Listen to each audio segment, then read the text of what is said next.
جو اس وقت پورے معاشرے پر مسلط ہے اور مدرسوں کو تو کھا رہی ہے، وہ ہے یہ کیمروں والا موبائل۔ یہ ایک بلا ہے، ایک مصیبت ہے، اور افسوس ہے کہ پورے معاشرے کو کھا گئی ہے۔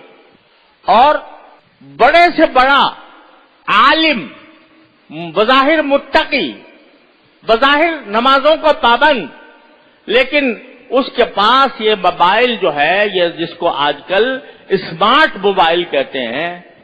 اسمارٹ کیا ہوتا؟ وہ تو تباہ کن موبائل ہے، میزائل ہے، وہ موبائل نہیں ہے، وہ میزائل ہے۔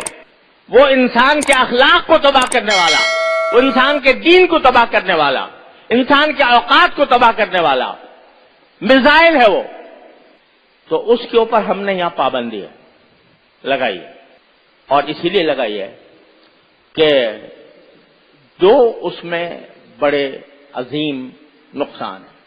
ذرا یہ بات اچھی طرح کان کھول کر ہمتن گوش ہو کر سن لو۔ اس میں دو عظیم نقصان ہیں۔ ایک عظیم نقصان تو یہ ہے کہ موبائل کا استعمال کرنا، موبائل کی جو سوشل میڈیا ہے اس کو استعمال کرنا بڑے سے بڑے متقی کے لیے یہ کہنا مشکل ہے کہ اس کے استعمال میں وہ کسی گناہ میں مبتلا نہیں ہوگا۔ بڑے سے بڑا متقی، شیطان، حدیث میں نبی کریم صلی اللہ علیہ وسلم کا ارشاد ہے کہ شیطان جو ہے، نگاہ جو ہے وہ شیطان کے تیروں میں سے ایک اہم تیر ہے، اور قرآن کریم میں ہے کہ شیطان تمہارے رگوں میں اس طرح دوڑتا ہے جیسے کہ خون دوڑتا ہے۔ اب ایک شخص ہے، وہ بیچارہ نیک نیتی سے اس نے کہا جی فلاں بزرگ کی تقریر سن لوں ذرا، اور اس نے کھول لیا۔ اس کے کسی اختیار کے بغیر ایسی چیزیں سامنے آ جائیں گی کہ شیطان کو ڈسنے کا فوراً موقع مل جائے گا۔ میں نہیں جانتا، لیکن بڑے سے بڑا متقی، صاحب نسبت بھی اگر وہ استعمال کرے گا تو کبھی نہ کبھی وہ گناہ میں مبتلا ہو جائے گا، اور ایک گناہ جو ہے دوسرے گناہ کو کھینچتا ہے۔ ایک چھوٹا سا گناہ ہو گیا، ایک عورت کی تصویر آ گئی، اس میں دیکھنے سے مزہ آ گیا، تو بھئی یہ تو آئی گیا، ذرا اس کو اور تھوڑا سا آگے بڑھ کے دیکھ لیں۔ شیطان اس طرح انسان کو رفتہ رفتہ ایک گناہ سے دوسرے گناہ، دوسرے سے تیسرے گناہ، تیسرے سے چوتھے گناہ میں مبتلا کرتا جاتا ہے۔ تو اس لیے میں کہتا ہوں یہ میزائل ہے ہاتھوں میں، عام انسان کے لیے بھی، اور یہ اصول سارے عالم علمی دنیا میں مسلم ہے کہ دفع مضرت جلب منفعت سے مقدم ہے۔ آپ کہتے ہو کہ بھئی اس موبائل سے تو ہمیں بہت سے مواعظ سننے کو ملتے ہیں، ہمیں بزرگوں کے ہدایات اور نصیحتیں سننے کو ملتی ہیں، اس میں ہم ایسے پیغامات کا تبادلہ کرتے ہیں جو ایک دوسرے کے لیے فائدہ مند ہوتے ہیں۔ تو یہ کیا ہوئی ہے؟ یہ جلب منفعت اور نگاہ کا بہک کر کسی غلط جگہ پر چلا جانا، یہ مضرت کبریٰ ہے۔ تو دفع مضرت مقدم ہے جلب منفعت کا۔ لہذا ایک بات تو یہ ہے کہ یہ عام آدمیوں کے لیے بھی خطرناک ہے،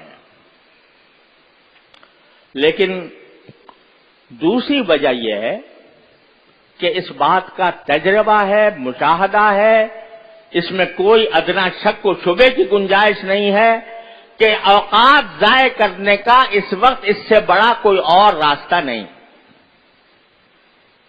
اگر طالب علم ہے تو اس کا وقت اتنا قیمتی ہے کہ اس کا ہر لمحہ طلب علم میں صرف ہونا چاہیے، مطالعے میں صرف ہونا چاہیے، تکرار میں صرف ہونا چاہیے۔ اگر اس کو کوئی مسئلہ سمجھ میں نہیں آیا تو اس کو چین نہیں آنا چاہیے اس وقت تک جب تک کہ وہ سمجھ میں نہ آ جائے۔ چاہے وہ طالب علم ہو چاہے استاد ہو. اس کا تو ایک ایک وقت قیمتی ہے, ایک ایک لمحہ قیمتی ہے. یہاں تک کہ ہمارے بزرگوں نے یہ فرمایا تھا کہ طالب علم کو مغرب کے بعد اوابین بھی نہیں پڑھنی چاہیے, صرف 2 سنت پڑھے اور اپنے مطالعے میں لگ جائے. یہ تلقین ہوتی تھی ہمارے اکابر کی طرف. تمہیں نوافل تمہارے لیے اتنی اہم نہیں ہے, تمہاری کتاب, تمہارا مطالعہ, تمہارا تکرار زیادہ اہم ہے. اپنے اوقات کو اس میں صرف کرو. تو طالب علم کا وقت تو ایک ایک لمحہ اس کا قیمتی ہے. اس کو اگر پڑھنا ہے تو اپنے اوقات کو صحیح کام میں لگانا ہے. اور یہ موبائل جو ہے یہ تمہارے اوقات کو ضائع کرنے والا ہے. تجربہ ہے, اس میں کوئی ادنا شبہ اور شک نہیں ہے کہ یہ اوقات کو ضائع کرنے والی ایک بہت بڑی وبا اور مصیبت ہے جو ہمارے اوپر نازل ہو گئی. اس لیے ہم آپ کو منع کیا گیا ہے کہ اگر باقی طالب علم ہو تو پھر اپنے اوقات طلب علم میں صرف کرو, اپنے دین کو, اخلاق کو درست کرنے میں صرف کرو. موبائل میں صرف کرو گے تو نہ دنیا ملے گی نہ دین ملے گا, خسرت دنیا والآخرہ. اس لیے یہاں پر یہ پابندی ہے اور آپ کو اس پابندی کا لحاظ رکھنا ہے. اگر یہ ضوابط آپ کو منظور نہیں ہیں یا آپ کا دل مطمئن نہیں ہوتا ان ضوابط پر تو پھر براہ کرم کوئی اور راستہ اختیار کر لیں, کہیں یہاں سے اپنے آپ کو کہیں اور لے جائیں.